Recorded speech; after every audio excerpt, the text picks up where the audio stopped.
आगर मालवा येथील एका तरुणीचा विवाह बडोद येथील सोहेल अबू पठाण याच्याशी झाला होता.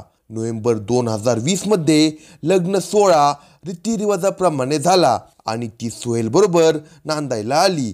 एक देखणी बायको मिळाली म्हणून सोहेल खुश होता. वयाने लहान असली तरी त्याची बायको शरीराने मस्त भरलेली होती. तिच्या शरीराचे रूप पाहून सोहेलला कधी एकदा तिच्या जवानीचा स्वाद चाकतो असे झाले होते. आता ही सुंदर तरुणी त्याची बायको होती. त्याला भरभरून सुख देणार होती. तिचे देखणे रूप, हसरा चेहरा, बोलका स्वभाव यामुळे ती लाडकी बायको, लाडकी सून होणार हे स्पष्टच होते. त्यामुळे सोहेलप्रमाणेच त्याचा परिवारही आनंदात होता. ज्याची सोहेल आतुरतेने वाट पाहत होता ती रात्र आली. तो उत्साहित होता आणि कामातूर होता. सुहाग रात्रीचे अनेक स्वप्ने त्याने रंगवली होती. ती बेडवर बसली होती. तो मोठ्या आवेगाने तिच्याजवळ गेला. तिच्या चेहऱ्याचा पदर त्याने हळुवारपणे बाजूला केला.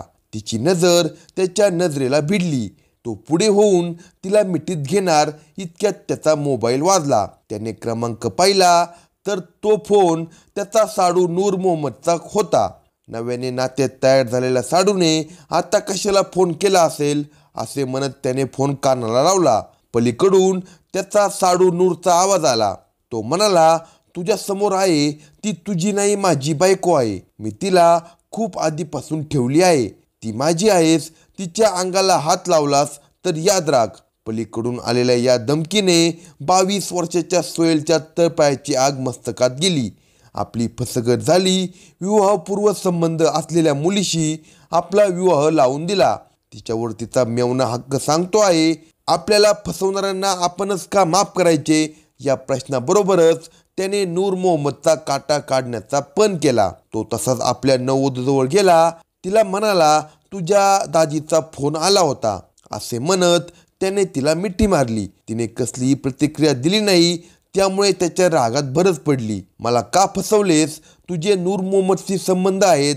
त्यानेच मला सांगितले आहेत असे बडबडत त्याने तिच्या अंगावरची कपडे काढून फेकली. माझी बायको मला कशी बघू देत नाही बघतोच असे म्हणत तो नववधूवर तुटून पडला. तिला ओरबाडून त्याने तिच्याकडून सुख घेतले. तो शांत होऊन बाजूला पडला. त्याच्या रानटी समागमाने त्याची बायको निमूटपणे पडली होती. कोवळ्या वयात तिच्या हातून झालेली चूक आता तिला आयुष्यभर निस्तरावी लागणार होती. तिला ते दिवस आठवत होते. मूळचा निपनिया बैजनाथ येथील रहिवासी असणाऱ्या नूर मोहम्मदचे स्थळ तिच्या बहिणीसाठी आले. ती आणि तिचा परिवार गंगापूर येथे राहत होते. नूर मोहम्मदचे आधी 2 विवाह झाले होते, पण त्याच्या दोन्ही बायका त्याला सोडून गेल्या होत्या. तरीही त्याचा 3रा विवाह राणीबरोबर झाला. तो घर जावाई म्हणून गंगापूरला राहण्यास आला. पण हे लग्न करून चूक झाल्याचे राणीच्याही लगेच लक्षात आले. कारण तिचा नवरा वाचण्यासाठी वकवकलेला होता. त्याला 24 तास संभोग करावासा वाटे. तो दिवस रात्र तिच्या शरीराशी चाळे करत होता. संधी मिळाली की लगेच शरीर संबंध करत होता. त्याच्या या वासनेमुळे ती वैतागून गेली होती. पण आता काही इलाज नव्हता. ती त्याची विकृती सहन करत होती तर निसर्ग आपले काम करत होता. या जोडीला 4 मुले झाली. एकीकडे पत्नीच्या शरीराचे लसके तोडणाऱ्या नूरची नजर लहान मेवणीवर पडली.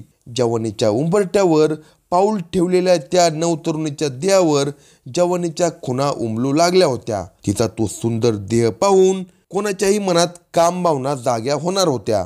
एका पाठोपाठ एका मुलाला जन्म देणाऱ्या तिच्या बहिणीची होणारी चेष्टा ऐकून तिला मजा वाटत होती.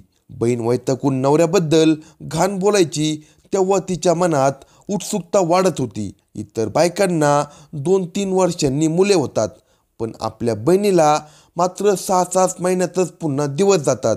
म्हणजे आपला दाजी खूप स्ट्रॉंग आहे असे तिला वाटू लागले. हळूहळू ती त्याच्याकडे आकर्षित होऊ लागली. तो तर तिच्यावर टपून बसला होता. संधी साधून तो तिच्याशी लगट करण्याचा प्रयत्न करत होता. एकांतात तिला गाठून तिच्या शरीराला नको तिथे हात लावत होता. त्याच्या या चाळ्यांनी ती शहारून जात होती. सुरुवातीला घाबरून त्याच्यापासून दूर राहणारी ती कोवळी पोरगी हळूहळू एकांतात त्याच्याशी जवळीक करू लागली. तो चाळे करू लागला तरी ती गप्प राहू लागली. ती काही बोलत नाही म्हटल्यावर त्याला आता चेव चढला. त्याने एक दिवस तिला विचारले, तुला गंमत बघायची आहे का? तिने उत्सुकतेने विचारले, कसली गंमत? तसे नाही सांगणार, तू रात्री एकटी टेरेसवर ये, मग दाखवतो. तिने मान डोलवली. जिजू रात्री काय गंमत दाखवणार याचा तिला अंदाज होता. मनात भीती होती, तशी तिला उत्सुकताही होती. कधी रात्र होते आणि सगळे झोपतात याची ती वाट पाहू लागली. जेवण खाण घरकाम आटोपून सारे झोपेच्या अधीन झाले. पण नूर आणि त्याची मेवणी हे दोघे मात्र जागे होते. सगळे गाढ झोपले ही संधी साधून ती बिछाण्यावरून उठली आणि दबक्या पावलांनी टेरेसवर गेली. तिथे बिछाण्यात पडलेला नूर तिचीच वाट पाहत होता.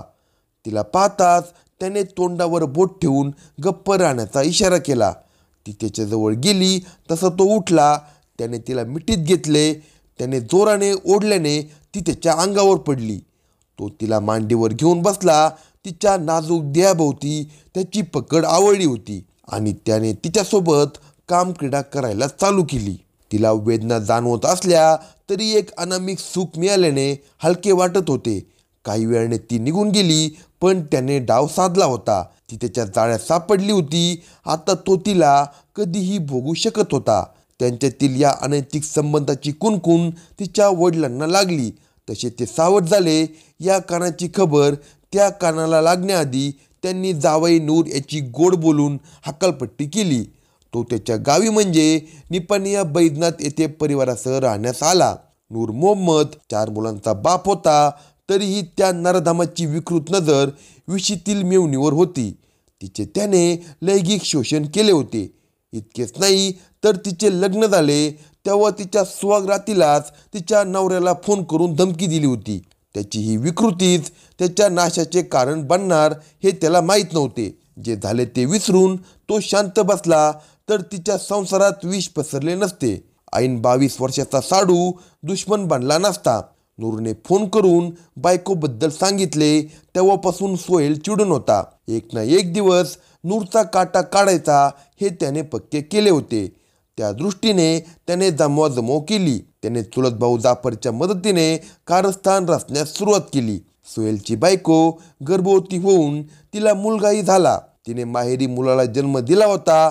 सोहेलच्या लग्नाला वर्ष झाले होते. नूरच्या धमकीला न जुमानता सोहेलच्या बायकोची शरीर संबंध ठेवले. नूरच्या धमकीला न जुमानता सोहेलने बायकोशी शरीर संबंध ठेवले. एका मुलाला जन्मही दिला. त्या मुलांचा धार्मिक विधी करण्यात येणार होता.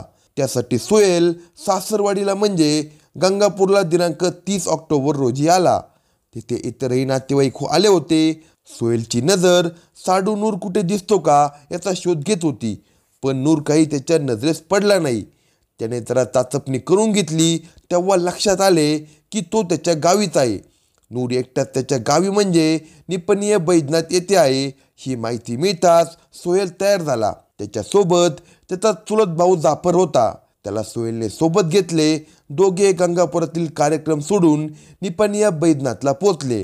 जणू मरणाच्या वाटेवरच जावे तसा नूर आला होता. तो सोहेलला आडवाटेने एकटाच दिसला. ही संधी सोहेलने सोडली नाही. त्याने सोबत आणलेला चाकू काढला आणि क्षणार्धात नूरवर सपासप वार केले. काही क्षणात नूर रक्ताच्या थारोळ्यात कोसळला. तो ठार झाल्याची खात्री पटताच सोहेल आणि जाफर यांनी तिथून पळ काढला. ते दोघे बडोदला पोहोचले. तिथे सोहेलच्या गॅरेजमध्ये जाऊन त्यांनी बाईक ठेवली. तसेच अंगावरील कपडे काढून जाळून टाकले. त्यानंतर ते परत गंगापूरला आले आणि कार्यक्रमात सहभागी झाले. ते दिवसभर गंगापुरात होते असे चित्र त्यांनी तयार केले. दिनांक 1 डिसेंबर रोजी गावातील 44 वर्षीय नूर मोहम्मद शेख याची हत्या केल्याचे उघडकीस आले. पोलिसांनी घटनास्थळी साडेसोपस्कार पार पडले. या खून प्रकरणाचा कोणताही धागा नव्हता. कोणताही पुरावा नसला तरी या गुन्ह्याची उकल पोलिसांना करावी लागणार होती. त्यामुळे पोलिसांनी आरोपीवर 10,000 रुपयांचे बक्षीस जाहीर केले. तसेच विविध पद्धतीने या खुनाचा तपास सुरू केला.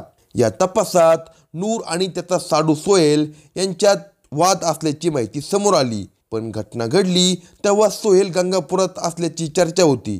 तरीही पोलिसांनी सोहेलच्या मोबाईल लोकेशनचा डेटा मिळवला. घटनेच्या दिवशी तो गंगापुरात नाही तर निपानिया बैजनाथ परिसरात असल्याचे दिसून आले. तो खोटी माहिती देत असल्याचे लक्षात येताच पोलिसांनी त्याला ताब्यात घेतले. त्याच्यावर प्रश्नांचा भडीमार केला असता तो फार वेळ खोटे बोलू शकला नाही. त्याने गुन्हा कबूल केला आणि साथीदारांचे नावही सांगितले. यावरून पोलिसांनी जाफरला अटक केली. अशाच नवनवीन क्राईम स्टोरी ऐकण्यासाठी कलम 302 या मराठी चॅनेलला सबस्क्राईब करा आणि आपल्या प्रतिक्रिया कमेंट बॉक्समध्ये कळवा.